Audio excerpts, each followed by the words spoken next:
귀티는 어디서 나올까요? 검색을 해보면 머릿결, 피부결, 몸매 라인 이런 것들을 많이 강조하더라고요. 근데 사실 진짜 귀티는 그 사람에게서 뿜어져 나오는 에너지 같은 거거든요. 돈을 많이 쓰는 자기관리의 결과가 아니라 무의식적으로 느껴지는 분위기, 아우라에 더 가깝다는 거죠. 그래서 오늘 영상에서는 진짜 귀티를 가진 여자들의 특징들을 가져왔는데요. 단순히 외모에만 집중하는 게 아니라 스스로와 타인을 대하는 태도가 남들과 어떻게 다른지에 집중해서 이야기를 나눠볼게요. 첫 번째 조건은 청결입니다.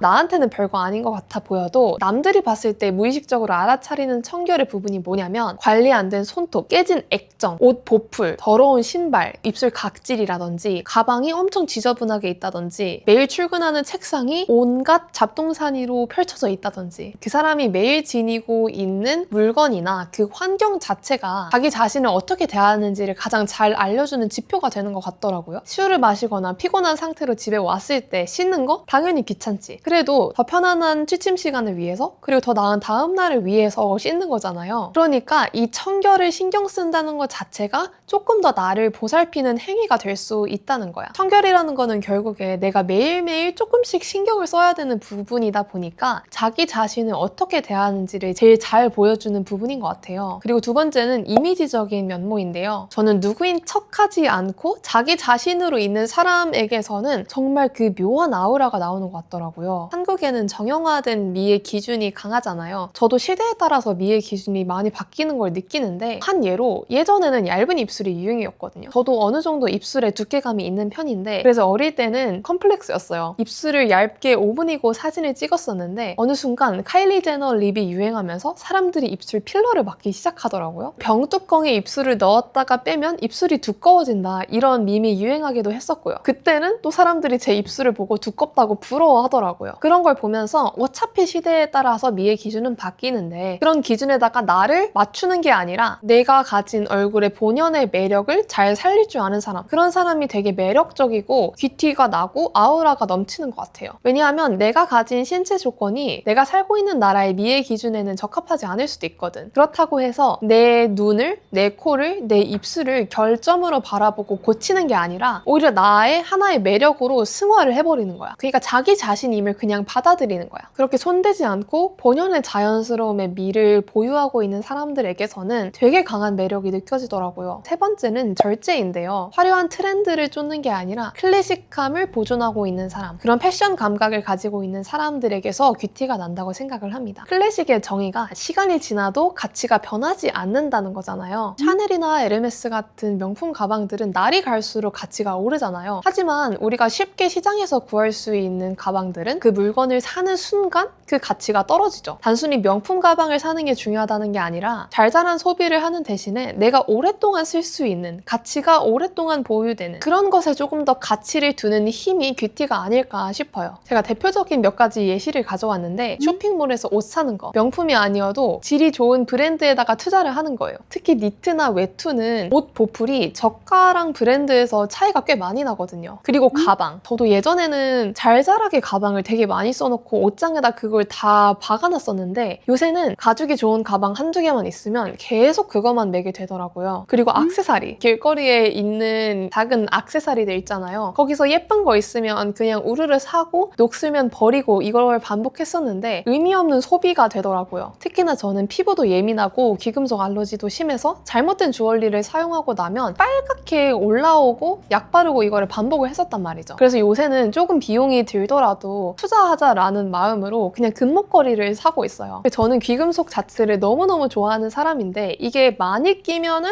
과하고 딱 나의 패션을 살려줄 수 있는 정도가 저는 좋다고 생각을 하거든요. 문신템을 사서 그것만 주구장창 끼는 편이에요. 그렇게 했을 때 내가 어떤 옷을 입어도 다 잘 어울리고 적어도 내가 액세서리에 있어서는 큰 고민 안 해도 된다는 게 되게 좋더라고요. 근데 여러분들도 어떻게 그걸 알아보셨는지 거의 매 영상마다 목걸이 댓글이 달리더라고요. 이거는 14K 랩다이아 목걸이인데 3부 0.3캐럿이에요. 모든 댓글에다가 항상 제대로 답변 드리지 못했던 이유가 제가 어느 브랜드에서 구매를 하는 게 아니라 직접 주문 제작을 넣는 제품이에요. 도매상이랑 백화점에 직접 납품하시는 분인데 이번에 제가 그 분이랑 얘기를 잘 해서 직접 저랑 똑같은 목걸이를 판매할 수가 있게 되었어요. 근데 한 분이 한 땀 한 땀 직접 만드시는 거라서 재고가 한정적이에요. 이번에는 제가 처음으로 판매를 하는 거라서 가격 가격도 많이 낮출 거고 10분한테만 판매를 하려고 합니다. 제가 이거랑 관련된 거는 상세 보기에다가 남겨놓을게요. 그리고 다음은 태도인데요. 저는 뷰티에서 제일 중요하다고 생각하는 게 남에게 반응하지 않는 태도인 것 같아요. 반응하지 않는다는 건 발작 버튼이 없거나 대처 능력이 뛰어나다는 거거든요. 사실 전자의 경우에는 극강의 안정형이 아니면 어려운 것 같고 후자에 조금 더 집중해서 얘기를 해볼게요. 전 여기서 예시로 보여드리고 싶은 게 티파니님인데요. 기자가 되게 무례한 질문을 했었는데 그때 티파니님이 어떻게 반응을 하셨냐? 걸그룹 하다가 이 뮤지컬에 왔는데 왜 왔는지 다시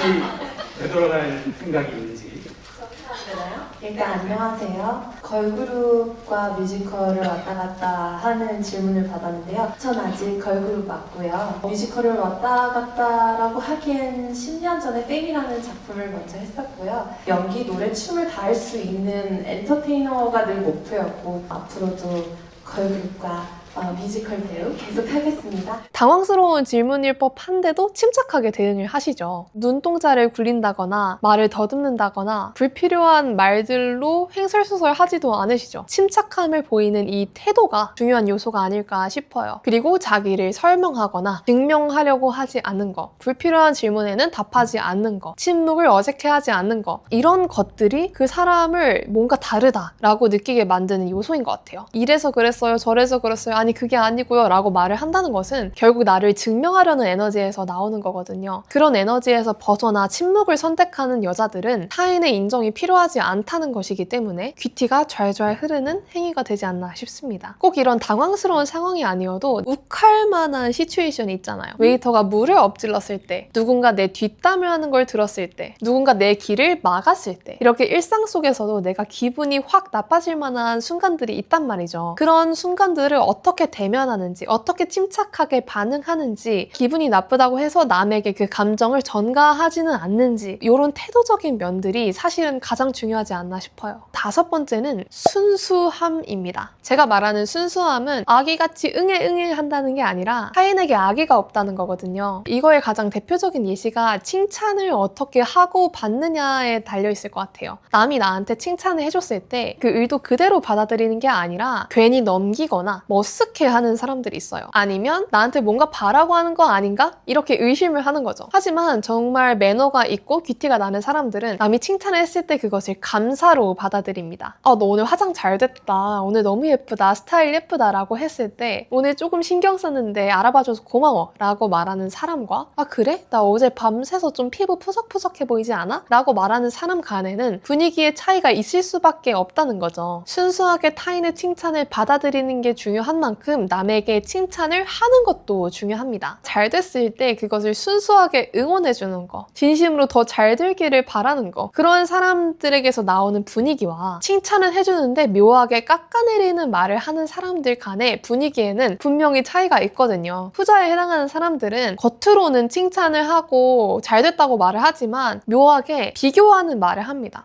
나는 이거밖에 안 되는데 너는 이래서 좋겠다, 나는 뭐 해먹고 살지? 나는 요새 살쪘는데 너는 살 빠져서 부럽다, 이렇게 나랑 비교하는 말을 하거나 요새 그거 다 하는 거 아니야? 그거 조금만 노력하면 할 수 있는 거 아니야? 이런 식으로 누르는 듯한 말을 한다는 거죠. 이런 사람들에게서는 별핍이 보입니다. 한마디로 남이 잘 되는 게 배가 아픈 거야, 남이 나보다 잘 되는 꼴을 보기가 싫은 거야. 이런 사람들한테 어떻게 귀티가 나올 수가 있을까요? 오히려 찌든 열등감이 눈빛으로 다 타고 나옵니다. 이거 연장선으로 평가도 되게 중요한데요. 남의 얘기를 하는 거는 사실 앞에서든 뒤에서든 되게 무례한 거라고 생각해요. 누군가 어떤 거를 시작하려고 할 때 그거를 응원해주지도 못할 망정 계속해서 비판적인 조언을 하는 거, 물론 잘 되라고 하는 말일 수 있겠지만 내 의도가 아무리 선해도 타인이 그것을 불편하게 받아들이면 의미가 없는 거잖아요. 같은 맥락으로 저는 누군가에게 뭔가 살쪘다, 살이 빠졌다, 이렇게 몸매에 대해서 평가하는 것도 조심해야 되는 부분이라고 생각해요. 살 빠져서 예쁘다 라고 말을 하는 거는 결국 그 사람한테 나는 살을 더 빼야지 예쁜 얼굴이 되는구나 라는 인식을 해주는 거고, 요새 살이 조금 붙었네? 라고 말을 하는 거는